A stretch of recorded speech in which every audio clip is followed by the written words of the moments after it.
ಇನ್ನು ಮುಂದೆ ನಿಮ್ಮ ನೆಚ್ಚಿನ ಧಾರಾವಾಹಿಗಳ ಫುಲ್ ಎಪಿಸೋಡ್ಗಳು ಸನ್ ನೆಕ್ಸ್ಟ್ ಆಪ್ನಲ್ಲಿ ಮಾತ್ರ.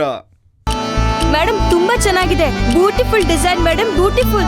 Nice nice, very nice. India India madam.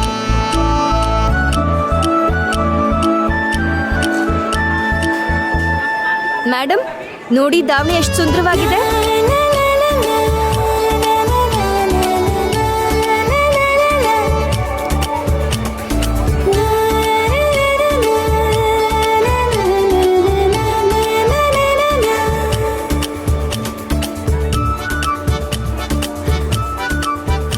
ಅಣ್ಣ, ಈ ದಾವಣಿಗಳು ತಗೋತೀರಾ? ಬೇಡಮ್ಮ. ನನ್ನ ಹತ್ರ ತುಂಬಾ ಬಣ್ಣಗಳಿದೆ, ಕಡಿಮೆಗೆ ಹಾಕೊಡ್ತೀನಿ. ಅಯ್ಯೋ ಬೇಡಮ್ಮ, ಒಂದ್ಸಲ ನೋಡಿ. ಬೇಡಮ್ಮ.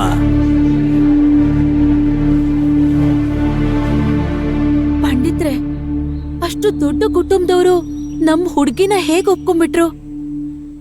ಅಂದ್ರೆ ನೀವು ನಮ್ ಹುಡ್ಗಿ ಬಗ್ಗೆ ಅವ್ರಿಗೆ ಎಲ್ಲ ವಿಷಯನೂ ಹೇಳಿದೀರಾ ಅಲ್ವಾ? ಅರ್ಥನೇ ಆಗ್ತಿಲ್ಲ. ಹೇಳ್ಬೇಕು ಅಂದ್ರೆ ಈ ಹಳ್ಳಿಲಿರೋ ಜನನೇ ನನ್ ಮಗಳನ್ನ ನೋಡಿ ದೂರ ದೂರ ಓಡೋಗ್ತಾರೆ. ಮತ್ತೆ ದೊಡ್ಡ ಕುಟುಂಬದವ್ರು ಒಪ್ಕೊಂಡ್ಬಿಟ್ರಲ್ಲ. ಪಂಡಿತ್ರೆ, ನಿಜ ಹೇಳಿ, ಆ ಹುಡುಗನಲ್ಲಿ ಏನಾದ್ರೂ ದೋಷ ಇದ್ಯಾ ಅಥವಾ ಬೇರೆ ಏನಾದ್ರೂ ವಿಷಯನಾ? ಅವ್ರಿಗೆ ಸಂಬಂಧ ಯಾಕೆ ಬೇಕು ಅಂತ ಇವ್ರಿಗೇನಾದ್ರೂ ನಾನು ನಿಜವಾದ ವಿಚಾರನ ಹೇಳ್ಬಿಟ್ರೆ ಎಲ್ಲ ಕೆಲಸ ಈಗ ಉಲ್ಟಾ ಪಲ್ಟಾ ಆಗ್ಬಿಡುತ್ತೆ. ಅಯ್ಯೋ ನಿರ್ಮಲಾ ಅವ್ರೆ, ಯಾಕೆ ಈ ತರ ನೀವು ಸಣ್ಣದಾಗಿ ಯೋಚನೆ ಮಾಡ್ತೀರಾ?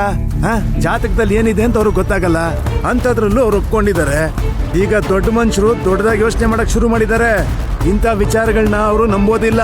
ನೀವು ಮಹಾದೇವ ಮತ್ತೆ ನನ್ ಮೇಲೆ ಬಿಟ್ಬಿಡಿ, ಎಲ್ಲ ಸರಿ ಹೋಗುತ್ತೆ. ಆಮೇಲೆ ಇನ್ನೊಂದು ವಿಷಯ, ಸದ್ಯಕ್ಕೆ ವಿಚಾರನ ಯಾರಿಗೂ ಹೇಳಕ್ ಹೋಗ್ಬಿಡಿ. ನಿಮ್ ಮಗಳಿಗೂ ಅಷ್ಟೇ. ಕೆಲವು ಸಲ ನಮ್ ದೃಷ್ಟಿನೇ ತಾಕ್ಬಿಡುತ್ತೆ, ಆಮೇಲೆ ಎಲ್ಲ ಹಾಳಾಗ್ಬಿಡುತ್ತೆ ಅಷ್ಟೇ. ಪಂಡಿತ್ರೆ, ಸರಿಯಾಗಿ ಹೇಳ್ತಿದ್ದೀರಾ. ನಿಮ್ಗಂತೂ ನಾನ್ ಎಷ್ಟು ಧನ್ಯವಾದ ಹೇಳಿ. ನನ್ನ ಮಗಳಿಗೆ